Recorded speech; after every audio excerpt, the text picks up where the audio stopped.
Welcome back to The Deep Dive. Today, we are taking what we're calling the ultimate shortcut into a genre that's always sort of running ahead of itself, future jazz. It really is. It's constantly reinventing. Absolutely. And for you, we've stacked up all the research to try and understand this world, this place where the deep grooves of jazz tradition just collide with the cold precision of a circuit board. It's a truly adaptive genre. I mean, the sources make it so clear that future jazz isn't really a fixed style you can pin down. It's more of a process. A process, how do you mean? It's the fusion of jazz improvisation and electronic music innovation. It popped up in the early 1990s, and it was completely tied to that global club culture explosion and, all this new affordable music tech becoming available. And it wasn't born in a vacuum, right? Yeah. When we talk about future jazz, it feels like we're always talking about its neighbors, too. Oh, for sure. Think of it like a family of genres all trying to modernize jazz. You've got acid jazz, which was, it was mostly about digging up old jazz funk records for the club. It's for the dance floor, yeah. Yeah, exactly. Yeah. Then you have new jazz, which can be a little more structured, maybe less about live playing. And then there's broken beat, which is just so critical for pushing the rhythms, the complexity of it all. So future jazz is sort of the big tent that holds all of them. It often acts as that overarching framework, yeah. It just embraces whatever new tech is coming along. Okay, so that's our mission today. We're going to track this whole evolutionary journey. We'll focus on how the technology of each era literally sculpted the sound. How the hardware and software really defined what was even possible for producers. Let's start right there then. The 1990s. Sampling is everything. The genesis, yeah. It really starts with the tail end of the acid jazz boom, mostly in the UK. And the key technique was reconstruction. Producers weren't just playing jazz live. Yeah. They were using the studio as an instrument, taking these old jazz funk breaks and just reshaping them. It was all about the loop. And what were the technical tools that made that happen? Because before the 90s, I mean, this kind of sampling was just for massive, prohibitively expensive studios. It was. The defining gear, the thing that changed it all, was the Akai MPC-60 and the S1000 sampler. The MTC, right, the classic. It is. And what's fascinating about the MPC-60 is its limitations. The limitations, how so? Well, it had almost no memory. You could only store these tiny little snippets of audio. So that scarcity actually drove the sound. It forced creativity. Producers had to learn how to take a super short jazz riff or a single drum hit and meticulously sequence them to build something completely new, building worlds out of, crumbs. And you can hear that creativity paying off in some of those foundational tracks. Absolutely. I mean, take US3's landmark 1993 album, Hand on the Torch. Their whole technique was ingenious. They licensed samples directly from the legendary Blue Note catalog. From the source. Straight from the source, and rebuilt those classics for a new generation. Cantaloupe, Flip Fantasia is the ultimate example. You know that trumpet lick? Of course. Chopped and repeated over a heavy hip-hop beat. It introduced millions of people to the flavor of jazz, but through a tech filter. And you also had pioneers like Guru with the Jazzmatazz series. A completely different angle. Totally. Fusing actual live jazz players with that gritty New York hip-hop pulse, it just set a new standard for what collaboration could be. And this was all held together by that classic synthetic rhythm section. Right. The foundational drum machines, the Roland TR-808 and the TR-909. Yeah. They gave you that precise electronic rhythm that just contrasted so beautifully with the warmth of the acoustic jazz samples. It was a really punchy, hardware-driven sound. Okay, so that sets the stage. But by the late 90s, the term future jazz itself starts to solidify. And the focus seems to shift away from that frenetic UK club scene. It does. Why did the sound and even the term move to Germany, to labels like Compost Records? I think the shift was about slowing down. And listening, acid jazz was hyper-functional, It was for the dance floor. But in Germany, labels like Compost and artists there, they realized this fusion could be a much deeper, more atmospheric listening experience. So they moved away from high BPM funk and more towards what we now call down-tempo. Music for late nights. Exactly.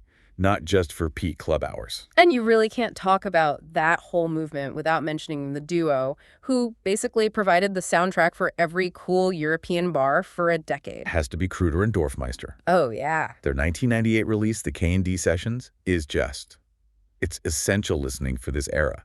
Tracks like High Noon are built on these deep, smoky grooves, slowed down, drenched in reverb, infinitely chill. That's what established that whole chill-out future jazz vibe. It really did. But at the same time, other German producers were pushing the complexity of it all. Right, it wasn't all just chill-out music. Not at all. Look at Jazzanova. While KD focused on atmosphere, Jazzanova, especially on their compilation Vol.1, were experimenting with much more intricate arrangements, complex rhythms, like on Fedheim's Flight. And we also start to see this beautiful, almost cinematic sound coming out of Scandinavia with acts like Coop. So as the music gets deeper, more textural, does the gear keep up? Absolutely. The hardware had to evolve. Producers upgraded to the Akai MPC 3000. A big step up. Huge. It offered way more memory and much better timing resolution than the 60. More memory meant you could use longer, richer, higher fidelity samples. It just opened up the whole harmonic palette. And what about the synths? Was that expanding too? For sure. The palette broadened with things like the Roland JV-1080 for digital sounds, but crucially, the Korg MS-20. The MS-20, okay. Yeah, it's an analog monosynth. It gave the music that thick, warm, classic analog filter sound that, again, contrasted so beautifully with the clean sequence samples. It was really the best of both worlds. Okay, let's unpack the next big transition. As we head into the 2000s, the sources really highlight that this is the decade where rhythm becomes the defining factor, thanks to the broken beat scene. And, maybe more importantly, where the software revolution begins. That is a massive pivot point. The early 2000s, the broken beat scene in West London, it just drove the genre forward. And for the listener, what is broken beat? How does it sound different? It's all about syncopated drum patterns. They deliberately defy that standard, steady, four-on-the-floor house beat. The rhythm sounds, well, broken or shuffled. It uses triplets and complex layers. It's a very musicianly approach to making electronic music. And that kind of complexity needs a new kind of studio, right? One that can handle way more traps and editing. Precisely. This is the moment the computer studio takes over. Software like Cubase and Logic Audio, they started to replace the standalone hardware sampler as the centerpiece of the studio. It just gave producers insane flexibility. And what about the actual sounds, the instrumentation of this era? Well, the warmth of the Rhodes electric piano was still central. That's just a classic jazz signature. But the electronic side diversified so fast. New powerful synths like the Nord lead and the Axis Virus became essential. These were digital synths that could do almost anything, giving producers the tools for that detailed sculpting that broken beat demanded. And we see artists who just perfectly demonstrate this fusion. Oh, yeah. Think of Bugge Wesseltoft's new conception of jazz series. That really blended electric and acoustic seamlessly. Yeah. Or Four Heroes creating patterns from 2001. So grand in scope. It was massive, almost orchestral. A track like Le Fleur shows you how cinematic the arrangements had become. I mean, a world away from the simple loops of the early 90s. It was going global, too. Completely. You had Nicola Conte in Italy blending future jazz with his deep bossa nova feel, and Kyoto Jazz Massive doing really important, nuanced work from Japan. This is where it gets really interesting for you, the listener, because you might know this genre simply as chill. But by the late 2000s, new jazz starts drifting even further into ambient electronica. Yeah, the focus shifted from propulsive club rhythms to pure atmosphere. The sound becomes intensely cinematic. The music became about telling a story, about deep listening. The acoustic parts got more mournful, atmospheric. It was all about subtle textures. The scope just widened. And I think the ultimate example of that has to be the cinematic orchestra. No question. Their 2007 album, Ma Fleur, and specifically the track To Build a Home, it's a landmark. It's just emotionally vast. It is, and it's built around simple piano chords, string arrangements, quiet percussion. It shows how future jazz could move entirely out of the club and into, a film score, or just a quiet, reflective space. And we're still seeing that fusion of acoustic instruments with really sophisticated electronic processing. Yes, Niels Petter Molvær is key here. He defined a whole sound by fusing his really melancholic trumpet, playing with these heavy electro effects. But maybe the most surprising entry was the Portico Quartet. They brought in the hang drum, which has such a distinct a sound. totally unique shimmering tone, kind of like a modern steel drum. They put that into their jazz quartet setup and created this haunting contemporary sound that was entirely their own. And what was the one piece of software that allowed all these ambitious global projects to come together? The defining piece of gear here is Ableton Live. Ableton. Ableton's whole architecture allowed for this incredible flexibility, especially for performance. It married the laptop to the live instrument in a way that older DAWs just hadn't. So it became the main tool. It became the dominant tool for composing and performing. And it was heavily integrated with VSTs, which, for anyone unfamiliar, are basically just software versions of instruments or effects. Right. So VSTs like Native Instruments Contact let producers use these huge, deeply sampled sound libraries right alongside their electronic stuff seamlessly. So moving into the 2010s, we see the genre stop being just a niche club conversation. It starts to really influence the mainstream. Hmm. Future jazz crosses over and starts to define the sound of contemporary R&B and hip hop. This is the decade it really hit the tipping point. The spiritual depth of jazz instrumentation just met the tight production of modern beat music.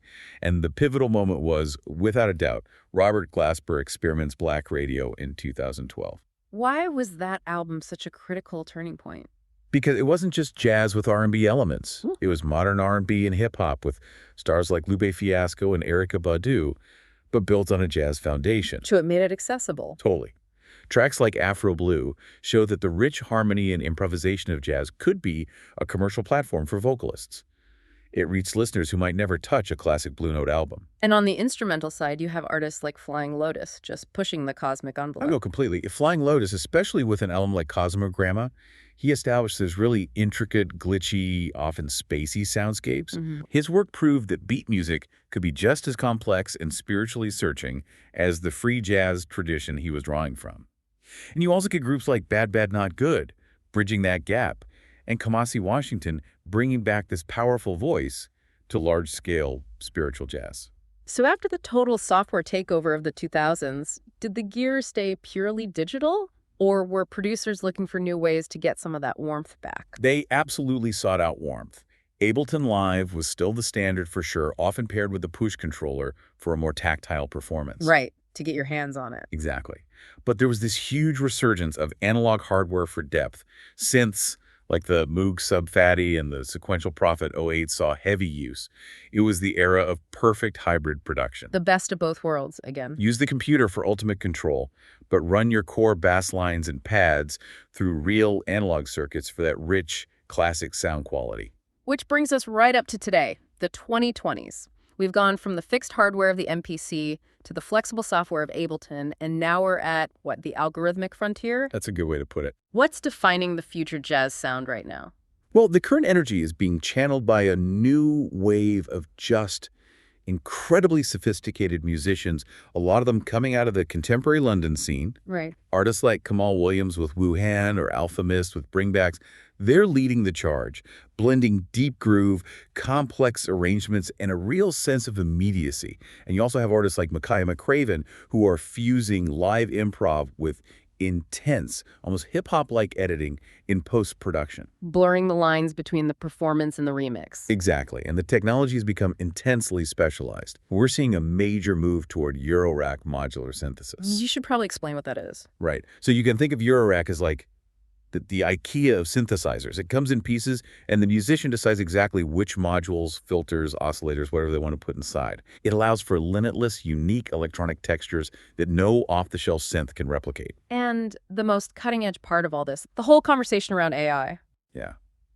The most current trend involved the emergence of AI-assisted DAWs. These are programs that can analyze musical patterns, generate complex sequences, even help with composition. Which is a fascinating challenge for a genre founded on improvisation. It's deeply challenging. And we're also seeing this continued drive for social relevance.